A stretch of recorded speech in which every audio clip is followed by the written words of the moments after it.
Alrighty, this is the just a conversation between Jesse Dunn and Eddie Dunn. I was born in Huron, South Dakota in 1952, February 1952. My profession is primarily as a college administrator and instructor. Jess, what are you? Yeah, my name is Jesse Dunn. I was born in Seoul, South Korea on April 5th, 1994. And my profession, vagabond-esque, sort of. How about engineer? Engineer sounds about right. Engineering, yeah. Looking back on 2019, before we knew about COVID-19, what was life like for you?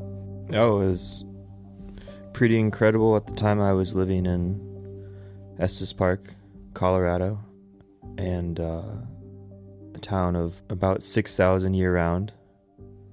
And life was simple, man. I would just go to work at this small engineering firm. Everybody knew everybody in town, so it kept you humble.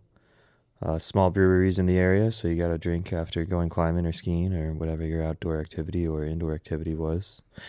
And yeah, you can go to sleep, and I had incredible roommates at the time. I remember this much of it.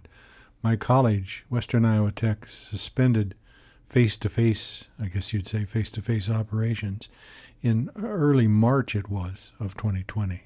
You remember it was early March? Yeah, it was early March. That's when everybody got sent home. It was kind of everybody was thrown into a funk. We didn't know what to do. I mean, is this thing going to kill us all, or how limited is it going to be? But I do know when the reports of deaths started to ramp up, which was in that same time frame, that got everybody's attention when, you'd hear of 100 more people died today or 1,000 more people died. Yeah, the rolling death count definitely widened our eyes at home. And I was lucky enough to live with some pretty incredible minds. In general, a positive sense. So their names were Vanessa, Buster, and my partner at the time, Amelia. Like the moment the CDC would drop some protocols, she would be like, "Hey, did you see this?" And I couldn't keep up because I was working, it felt like 70 hours a week,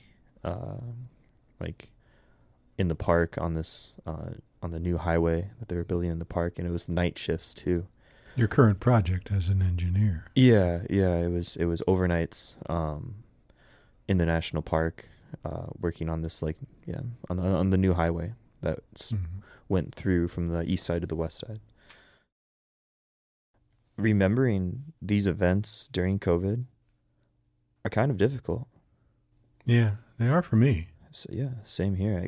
Because maybe it's repression at work or maybe it's something else, but wow, it's like it was such a whirlwind of events day by day.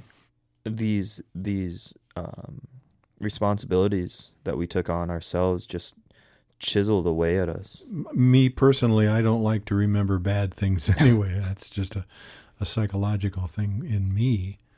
So I know I've repressed a lot of my memories about COVID. Right?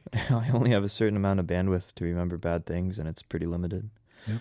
Luckily enough, I guess, and it's a kind of caveat situation. I don't want to glorify the COVID days, but wow, what a great time. So tell me one more time, why was that such a great experience? I was coming out of some pretty big projects of manual labor and 70, 80, 90 hour week work weeks. And I could just wake up and be with the people I loved and hang out all day. I guess the day-to-day, we would wake up, make breakfast, plan out what we were going to do that day, which wasn't very much. And that's just going to go to maybe these obscure areas around Estes Park and go climbing and or hiking and hang out outside. And we wouldn't see anyone at all. It was like an entire playground, like an adult playground, just to ourselves. If we weren't doing this project, I'm pretty sure you never would have had occasion to tell me that. That's great. It's Maybe, good to know. Post-COVID depression. Well, it doesn't sound very depressed to me. No, right now, I'm just longing to get back to that.